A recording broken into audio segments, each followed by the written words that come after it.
The old middle class has become an anxious class, worried not only about sustaining their incomes, but also about keeping their jobs and their health insurance. On a recent national poll, 55% of American adults said they no longer believe that you can build a better life for yourself and your family by working hard and playing by the rules. In the years after World War II, America built the biggest middle class in world history on the foundation of that bargain.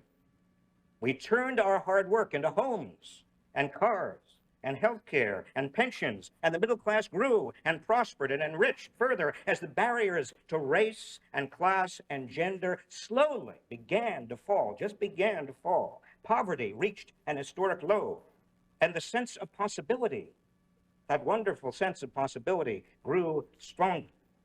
But then something happened.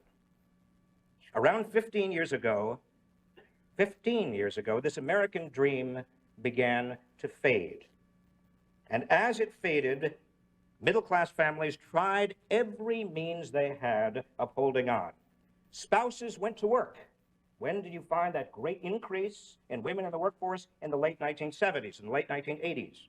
Both parents worked longer hours, or they took multiple jobs. They decided to have fewer kids. Middle class, actually, the number of kids in an average middle class family has actually declined. Middle class families, notwithstanding these coping mechanisms, middle class families have not been able to regain their footing. They push these coping mechanisms about as far as they can go, and they still feel that they are losing the American dream. My friends, we are on the way to becoming a two-tiered society, composed of a few winners and a larger group of Americans left behind, whose anger and whose disillusionment is easily manipulated. Once unbottled, mass resentment can poison the very fabric of society, the moral integrity of a society, replacing ambition with envy, replacing tolerance with hate. Today, the targets of that rage are immigrants and welfare mothers and government officials and gays and an ill-defined counterculture.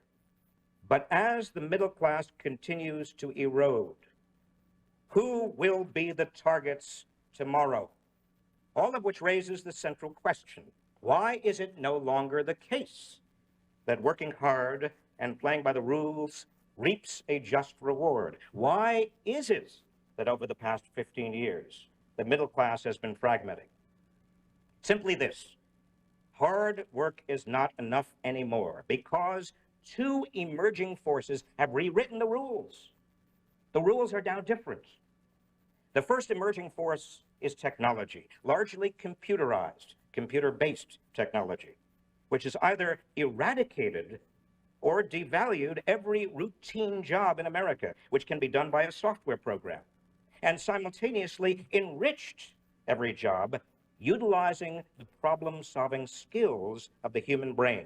The second force is global competition, which has reinforced the same trends, imperiling the jobs of those who must compete with low-wage workers elsewhere on the planet, while rewarding those better equipped to take advantage of new markets for American insights and American skills. And we cannot overlook labor unions, whose decline accounts for as much as 20% of the increase in wage inequality among men. Now, we know that we cannot resurrect the old middle class of the first decades after World War II. The economy has changed forever. We can't bring that back. But what we can do is clear the way for a new middle class, a middle class equipped to master the realities of the new economy, at least as large, even more inclusive than the vast middle class of our younger years. A new middle class with plenty of room for people who play by the rules, without requiring necessarily a four-year college degree as an entry ticket. A new middle class that rests on a refinement of the old American bargain. You take responsibility for working hard, you get a chance to work smart. The private sector has a critical role to play in creating this new middle class. It will not happen unless companies invest heavily in training their workers to use the new technologies and give them authority to make decisions. This is not a matter of charity. This is not a matter of doing good. This is a matter of the bottom line.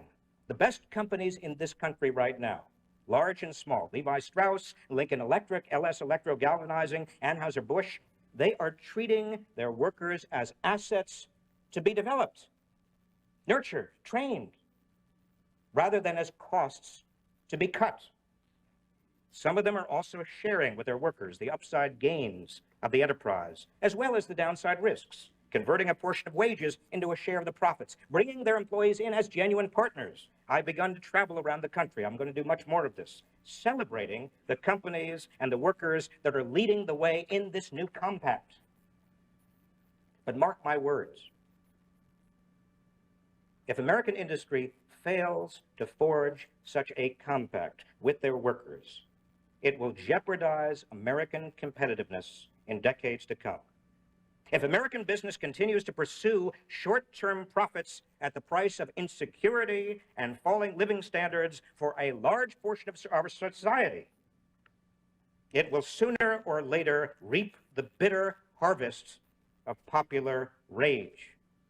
The American public is basically pro-business, but that support rests upon an implicit bargain. And American business betrays that bargain every time it fires an older worker in order to hire a younger one at a lower cost. Every time it provides gold-plated health insurance to top executives, but it cuts health insurance or denies health insurance to its regular workers.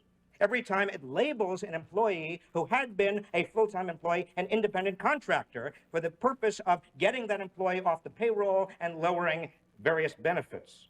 Every time it discards its workers rather than investing in their future capacity to produce, and produce more, and produce better, and produce smarter, particularly when profits are booming. What America must do, fundamentally, is empower every man and woman to earn their way into the new middle class. This is the administration's central mission.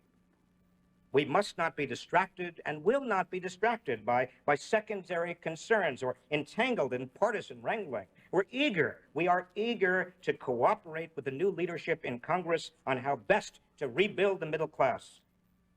But there will be no compromise on our dedication to this mission, because America's real choice for the future in coming decades is between strenuous measures to restore our middle class tradition and equally strenuous but infinitely sadder efforts to accommodate ourselves to its disappearance.